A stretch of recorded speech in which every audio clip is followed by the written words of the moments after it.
There is a facility buried under a mountain in central Iran. Not near it, under it. 8 stories deep. Walls of reinforced concrete so thick that the most powerful bombs in the American arsenal cannot reach what is inside.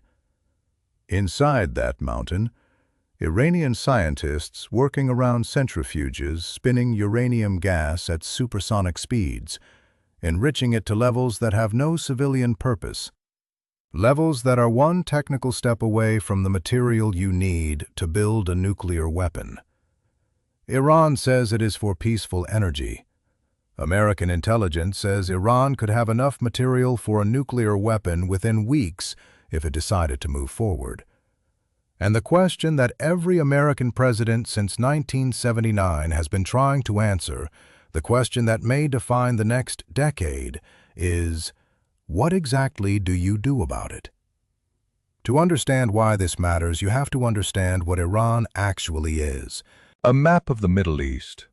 Iran sitting in the center. 83 million people.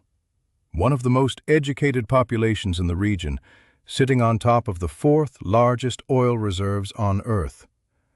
It also controls, through proxy forces, an arc of influence stretching from Tehran through Iraq, Syria, Lebanon, all the way to the Mediterranean. Hezbollah, Hamas, the Houthis, Shia militias across Iraq, all funded and armed by Iran. Now give that network a nuclear weapon, the entire Middle East changes overnight. Every threat Iran makes through its proxies carries different weight when a nuclear deterrent stands behind it. Every American ally in the region recalculates. Every equation shifts. That is why Iran's nuclear program is not just an Iranian problem. It is an American problem. It is a global problem. The history goes back further than most people realize. A CIA operation in Tehran removes a democratically elected Iranian prime minister and installs the Shah as absolute ruler. America's man in Tehran, reliable ally, sits on one of the world's great oil reserves, keeps the Soviets away from the Persian Gulf. The Shah runs a brutal secret police, thousands of political prisoners, torture, the Iranian people accumulating rage for 26 years. The Iranian Revolution, the Shah flees. Ayatollah Khomeini returns to millions in the streets. The Islamic Republic declared. Then, 52 American embassy staff taken hostage, held for 444 days. The humiliation that defined the Carter presidency and planted a seed of American fury toward Iran that has never been extracted. Since that day, the two countries have been in permanent, undeclared war, fought through proxies, sanctions, covert operations, assassinations, and cyber attacks. The nuclear program is the latest and most dangerous chapter of a conflict running for 46 years. Now the nuclear timeline, because the details matter. Iran's nuclear program began in the 1950s, with American help. Eisenhower's Atoms for Peace program providing Iran with its first research reactor. America teaching Iran nuclear technology when Iran was an ally and an Islamic Republic was unimaginable. The revolution changes everything. Then, during the brutal 8-year war with Iraq, during which Saddam Hussein uses chemical weapons against Iranian soldiers, Iran's leadership makes a decision. Never again be vulnerable. Never again face an enemy with weapons of mass destruction while having none. The program accelerates, secretly, underground. Literally underground. Facilities carved into mountains, hidden from international inspectors. An Iranian opposition group reveals 2 secret nuclear facilities Iran had never declared. The world realizes Iran has been running a covert program for years. The Iran nuclear deal. Iran limits enrichment, accepts inspectors. It works, while it lasts. Trump withdraws in 2018. Iran abandons its commitments. Enrichment levels climb. By 2025, Iran has enriched uranium to 60% purity. Weapons grade is 90%. The gap between where Iran is and where it needs to be is smaller than most people understand.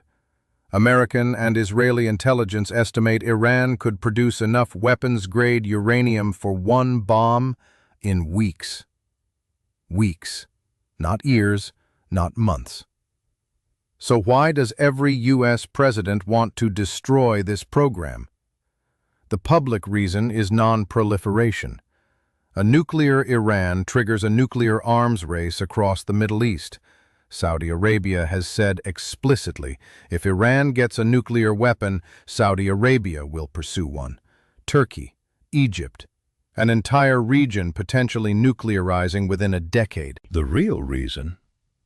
Oil maps of the Persian Gulf, shipping lanes marked in red, is control. The Persian Gulf carries 20% of the world's oil through the Strait of Hormuz, a choke point barely 21 miles wide. Iran sits on one side.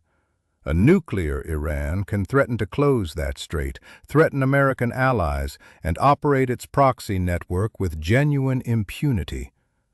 American military power in the region loses leverage the moment Iran has a nuclear deterrent. Because the threat that has always underlain American power, we can destroy your government if we choose to, becomes far more complicated when the country you are threatening can respond with a nuclear weapon.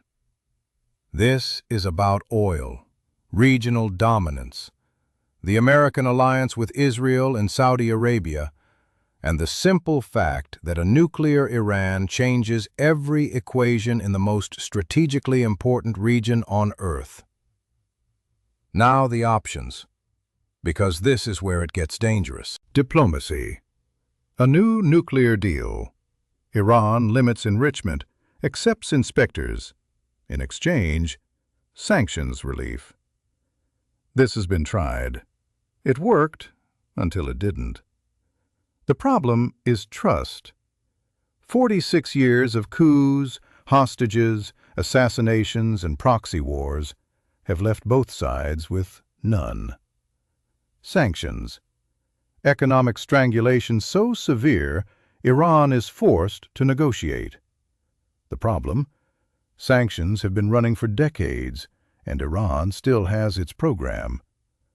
The people who suffer most are ordinary Iranians with the least power to change their government's decisions. The government absorbs the pressure and continues enriching. Covert operations, cyber attacks, assassinations, sabotage.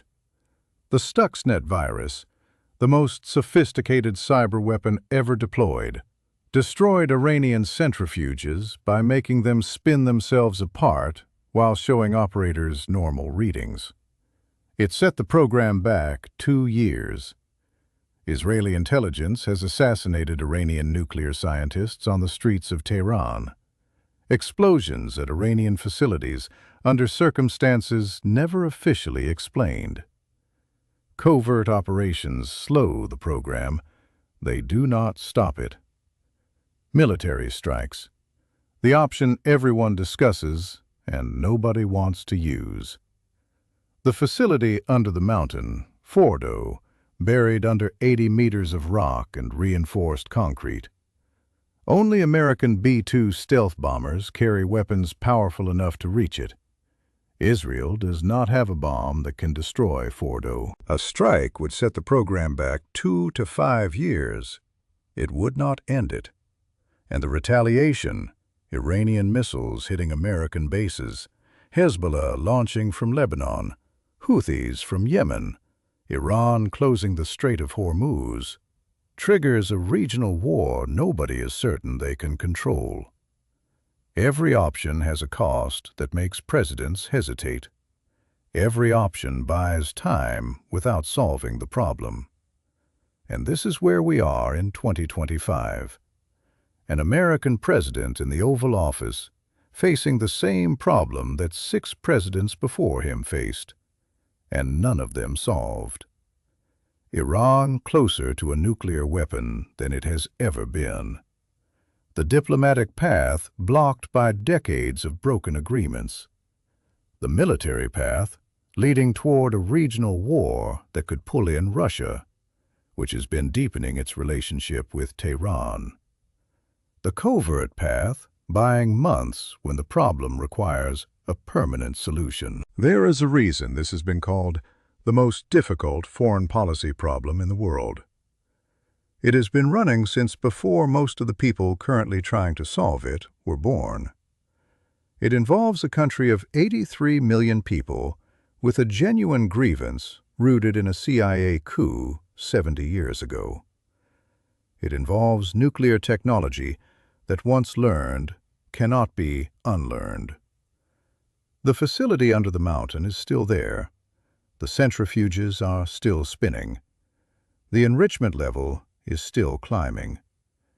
And the clock that American presidents watch more carefully than any other clock in the world is still